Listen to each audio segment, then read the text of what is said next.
Hello and welcome to FX Addicts year-end analysis for 2013.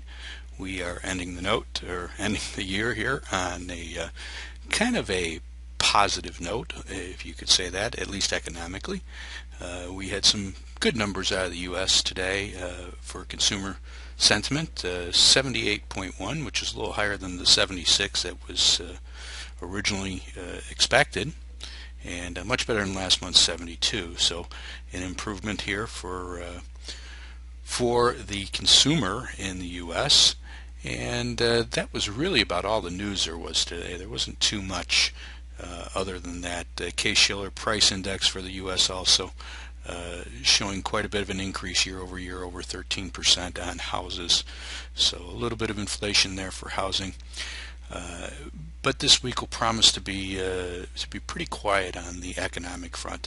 Next week, all the reports from everywhere will be backed up. So next week will be a pretty crazy week.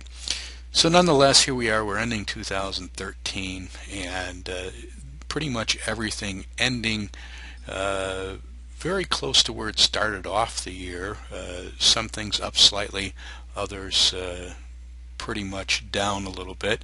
So overall, the euro up on the year. It was down today, and it looks like we're starting to build a little bit of a topping pattern in here on a short-term basis. So we will probably see a little bit of a sell-off here in the coming days as we start the new year. On a weekly basis, we can see here how we actually ended the year now on an up note, but nonetheless, it's still not a whole lot more than where we were at the beginning of the year. We bounced around quite a bit throughout the year. We have had somewhat of an upward bias throughout the year, but it has not been a very, very strong upward bias. And we can see that here a little bit more on the monthlies. We can see how that angle is just not quite as steep as it was back here or here. So certainly don't have the conviction to it anymore, and certainly running out of steam on the longer term. So looking at it down the road here into next year, we may push up to the 140 area, but that may be about it. We may be at the highs right now, in which case we could turn around after the first of the year here. So all in all, though, still does not look very positive for the euro, and the dollar certainly economically has the stronger side. Pound dollar making new highs, closing at new highs today, and showing quite a bit of strength here now. This is going on about 6 months of a movement, and if we look on the weeklies, we can see we're pretty strongly up trending here. After we made those lows down here around 148, we've rallied ever since, and we could very easily get up now to that 168 level. If we jump out here to the monthlies, we can see just about how we could draw a line right across here, about 168 or so. So we run up to that level, and then we could see ourselves starting to slide off again. Still stuck in this range, been in this range since, well, 2007, 2008. So really not any news here. We're up 5-6 months in a row.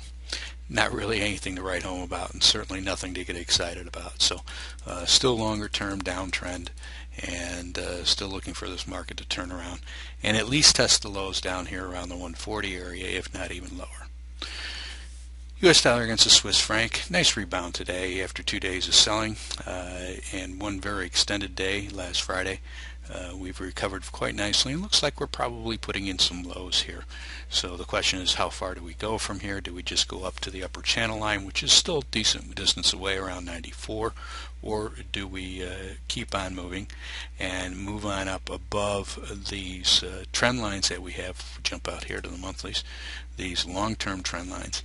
At some point this year, it looks like we probably will close above these trend lines. We need to get up around 100 here.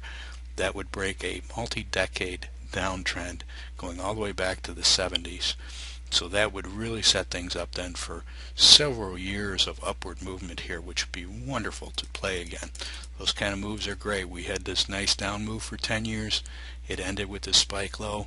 Now for the last 2 years we've been consolidating. So here we are again, pushing on the upper limits of these trend lines. We should break through them here probably quite soon. U.S. dollar against Japanese yen, been the stellar market of the year.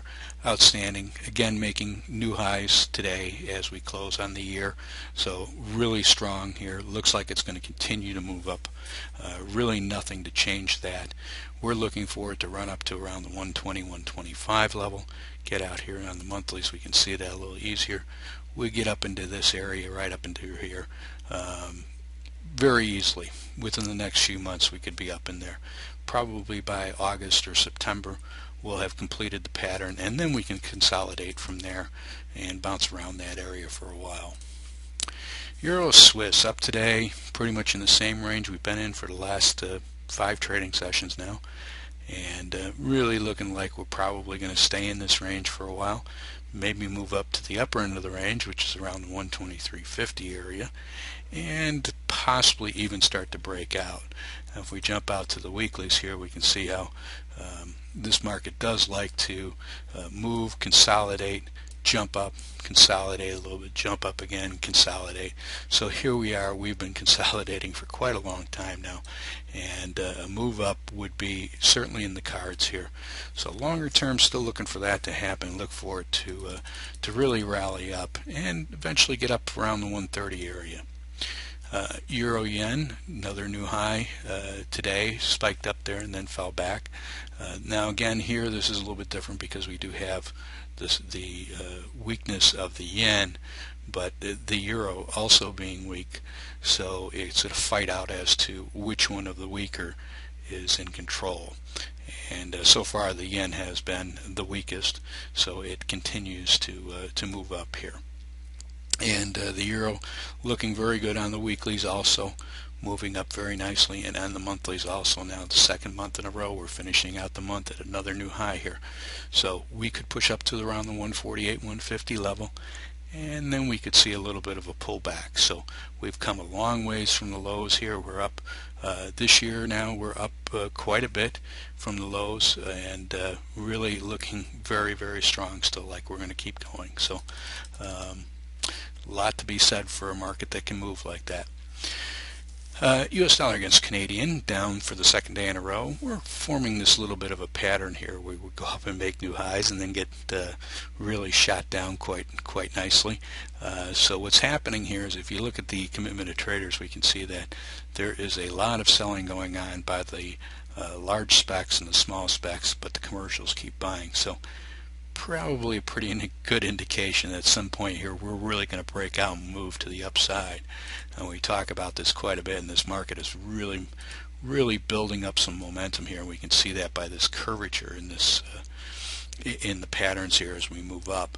So if we jump out here to the monthlies, we can see how that curvature is really ending up to really build up that momentum. Now we are ending up on a negative note for the month, just barely, but that momentum is still building here, and really looks like it's going to probably take off after the first of the year. So we could really see this market fly and fly quite quickly. We could be 116, 120 very, very quickly.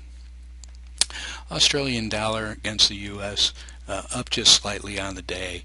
We're bouncing around here in an area. Maybe we're going to find some support here as we move out and stay in the same area. Longer term though, it still does look very negative. We could bounce here for a few weeks and then eventually sell off again. Now on the monthlies we're ending up right in an area here where it could be deemed as support. So if we do bounce off of this, we could be making somewhat of a low or a bottom. But longer term, it still looks like we want to run down to that lower 80 area to complete the pattern. So longer term, we're still looking for everything to sell off here.